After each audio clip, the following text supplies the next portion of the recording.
time and space. It's a fascinating thing because with the space that we're in, that we travel in at all times, the time in which that we exist, when time itself doesn't actually exist, it's a fascinating process to be within a system where you are always traveling forward. Your destination is always ahead of you as you leave things behind. Traveling through space has always been a thing that's debated. You can travel anywhere within space. You have the freedom to. It's just a matter of time. Now, time can only be traveled forward, realistically. In my time, the greatest achievement would be exploring the many planets that surround us, at least try to. But there's always been that lingering thought, traveling back in time, something that movies have explored many times. And they have done it in many different ways. Sometimes they explore paradoxes, other times they change them to fit their own.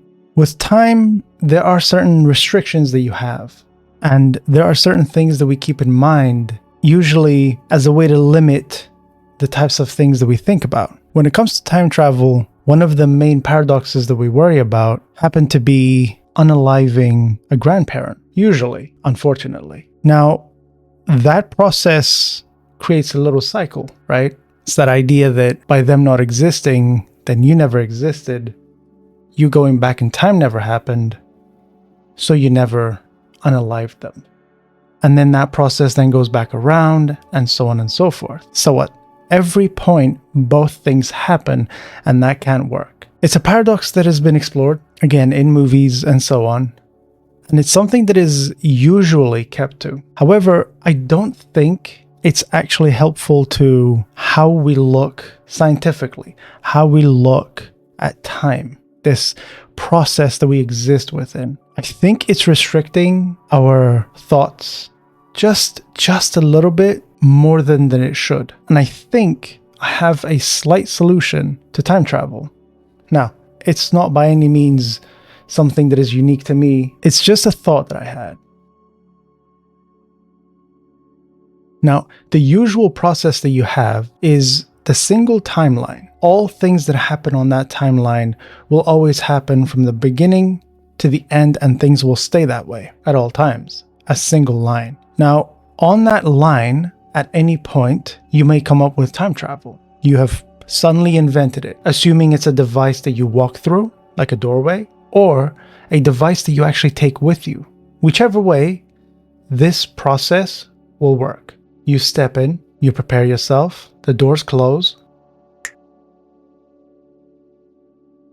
A new path is created by our travels. Time begins to flow in a completely different direction. You open your eyes, the doors open, and there you are, 30 years in the past. 30 years of progress gone. And here you are, back at a point in your timeline. Now, the very first thing that you will do, usually, is travel back home. I miss back home. It's been 30 years since I last seen it. So you travel back home. You arrive back, and it's exactly as you imagined it. The door is still the same. The walls, the roof. You're back home. You walk in, the family, everyone's there. Except they're confused. Who are you, and what are you doing in the house? A question that confuses you for a moment. That question eventually makes sense to you. As you walk away from what once would have been your home, you realize that you are not the person that you used to be. It's something that you have to live with. That point in time doesn't belong to you anymore. It's something that you left behind a long time ago. And so you walk away from it. You travel to different locations. You try to pick up pieces of your own memories, places that you haven't seen in a long time. And as you do so, you decided to change certain things, explore certain things that you never did at that point in time. The old you was too scared. The old you was too afraid to enjoy the little things that they had. And here you are. You have it at your fingertips. You are much more mature, and there's a confidence within you. And so you start making changes. very small changes here and there, little ones at first. And then eventually you get to certain things where things that you could have avoided, things that you could have helped prevent. And so you start saving people's lives, things that you knew about, that you knew exactly how to avoid. And so these changes send you and your timeline down a completely different path. Now, with accordance to the paradox, you couldn't do that. But in our timeline, we can. And we just did. Yet, you're still there. Nothing changed. In fact, it's the exact same as it was before. Now, how is that possible? So you stay. You're able to enjoy those 30 years a lot more now until you get to a certain point where 30 years after, you meet certain people, except those people do not recognize you. Friends that you never made, people that you never gathered with. Those people, they had one dream: to make time travel happen. It appears their dream never happened. They never even had the idea, but they had the dream. So there you stand with a device in your hand and one thought: what happened? You suddenly realize that there is a lot that you left behind in those 30 years. And so you access it, you step in, press the button, and then black.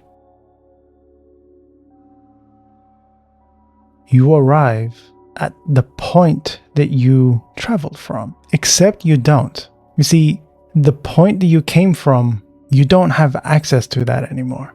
That point in time will always be in your past. The people that watched you travel at that last moment when they said bye, that was their last goodbye.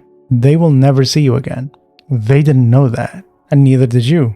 You traveled 30 years back in time. Those 30 years were never traveled back in time. At every step of the way, you traveled forward to a point in time. You never broke any rules, technically. And so it was always forward. So then that little line is created, an offshoot from the main timeline. And any changes that you further make, say you go back in time again, 30 years, right back to the point that you first traveled to, it is always going to be completely different. Even if it's visually the exact same, it will never be that same point, ever. That is the depressing reality of time travel. It is very depressing when you think about the fact that in our attempt to connect with a point in time that does not exist for us anymore, in our attempt to make it a reality, we have to leave our future, our current time behind permanently to create another present time. And present time will always be where we are. You can't travel forward and away from that to something that doesn't, for you, exist anymore. And traveling back in time will always take you to something that will never truly be yours. So in that moment, you have lost your past and your future. You become something that is unattached to any point in time. None of it is truly yours. It's just a point in time that you exist in. And it will stay that way. No paradox needed, nothing, because at no point did you ever travel back in time. You just disconnected from your own. The idea of time travel had always fascinated me. See, space is something quite beautiful in how it surrounds us at all times. It's filled with beautiful things, sad things, places that we may never reach. We always see that as a negative, as a bad thing. And in some ways, it is sad. There are such amazing and beautiful places out there in the world that we may never see. But it fascinates me how much we worry about there and then instead of now and here. Now and here has lost all value. We always run from right now. The one point in time that truly belongs to us, that we can feel, that we can connect to because we are a part of it. We belong here. The people that we care about exist around us. The people that we know by name, who cares enough to ask us our own, they're all here. We can enjoy the little things. With the time that we have, there is so much to enjoy and love with our time right now. Things can be bad, things can get depressing, but we will always have one thing. Well, two, but I would like to think that they're very deeply connected. Time and space as one. That will always belong to us. Our own little gift from the void. That will always be our own. That is where we belong. So enjoy it. Enjoy the time that we have. Enjoy the little space that we can share. And thank you for sharing your time with me. Take care for now.